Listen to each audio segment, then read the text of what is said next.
All men are dogs and all women are needy. I'm the type of person that loves nuances. I've always questioned anything and everything and have been lucky enough to be raised where the responses I received were never black and white. Everything on this earth has so many intricacies. Our mere existence is something we can't even conclusively prove. And if our whole reason for being here we cannot determine in a simplistic answer, then why would any of our experiences within it be easy to comprehend? All things are subject to change at any moment in time because of these nuances, which push us to think deeper. You believed Santa Claus was real until you were told he didn't exist. Likewise, you're pro-government until you cannot pay the medical bill when your little brother was diagnosed with cancer. The same way you're anti-government until you need public transport because you can no longer pay your car note but still need to pick your daughter up from school. In this day and age, our society is defined by the titles we identify with, like pro or anti-government, but in real time, we are seeing how vast generalizations of varying demographics are plaguing the minds of our youth and their ability to relate to others in a society with declining compassion. Welcome back to Keep It Simple Sid, where I create video essays about human behaviour to create a community full of inquisitive people, sharing ideas and promoting discussions on how we can better understand ourselves and relate to one another. In this episode, we'll talk about generalizations.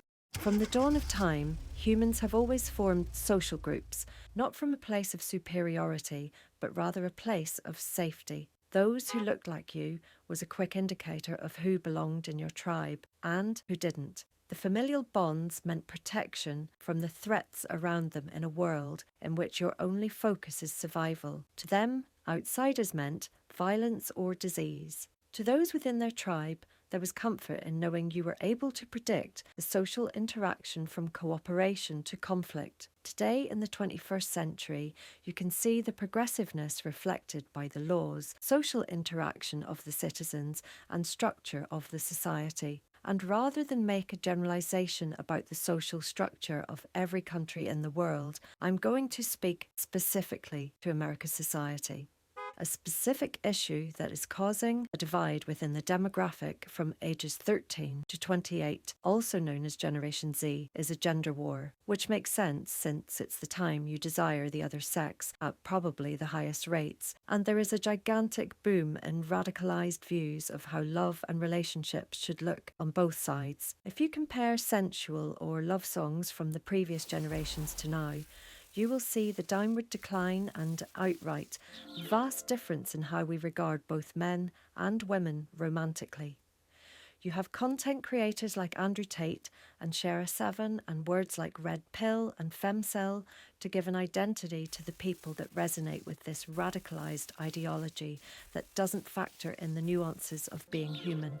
No, not a wallet nor a maid, but a human. But the issue is, with the popularity of unrealistic relationship content and an influx of inexperienced children and young adults seeking helpful information, are met with indoctrination.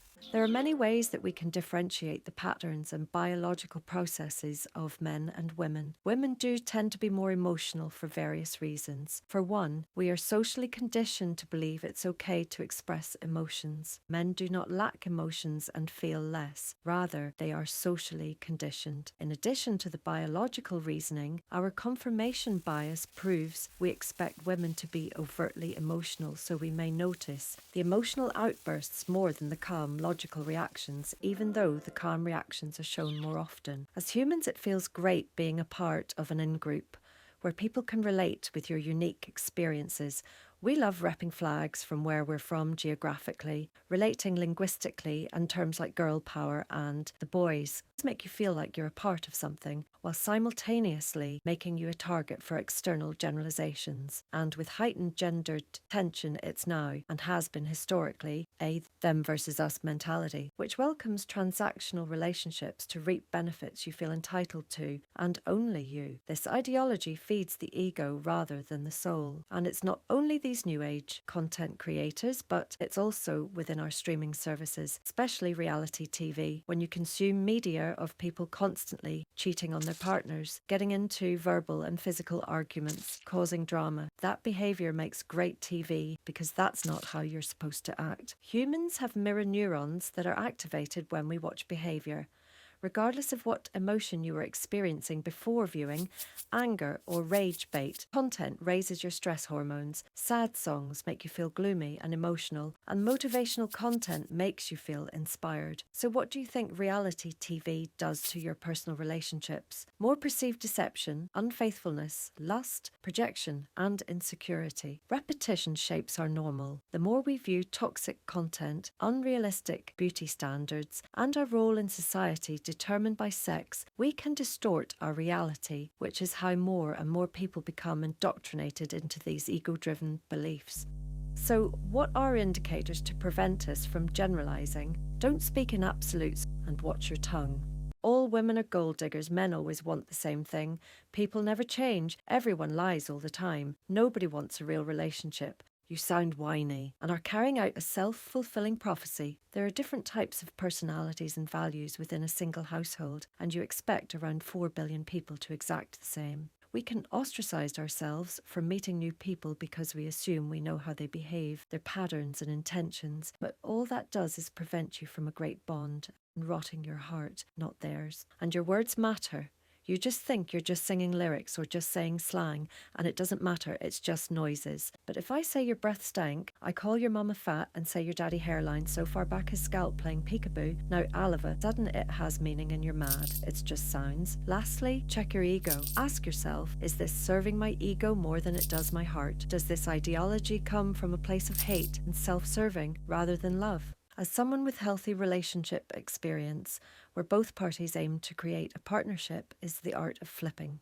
Whether your relationship is with a man and woman, same sex, or however you identify, there are two complex people forming a system. With different experiences, tendencies, energies, and etc., you are both different. I adopted the art of flipping, which is not only a helpful tool in romantic relationships, but any relationship in your life. Life becomes a lot easier when you operate from a place of love, whether that's corporate respect, platonic unity, or romantic love. Imagine you have a friend named Tommy and he's your best friend of 5 years. Tommy is late for a football game that you invited him to. He's habitually late. Now you may have all these thoughts running in your head like, Tommy doesn't care about the friendship and is careless with his time. But flip it and put yourself in his shoes. Because of the ego, you may only see the things that your ego wants you to see. Tommy works 2 jobs to support his family. He was late because he had to pick up his little sister from preschool. So when you flip things, you may likely recall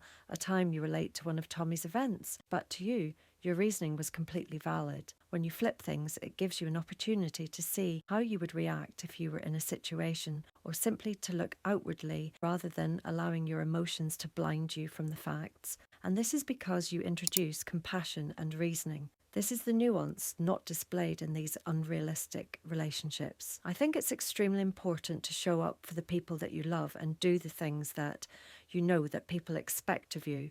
But as humans, we cannot be perfect all the time. With the ability to flip things, you're able to have the tools in your toolbox to identify if you are being too harsh on somebody and expecting things out of their realm purely from the ego. Or is it valid that your feelings were hurt and is a marker of a bad friend or partner? The cost of community and connection is inconvenience. All relationships that have depth and growth require some elements of things we don't typically want to do. Compromising, facing insecurity, receiving constructive criticism, rejecting codependency tendencies, and knowing when to leave.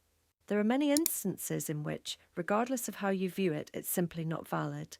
And the only way to determine whether something is valid or not to you is ask yourself, what do you stand for? A person who stands for nothing goes for everything.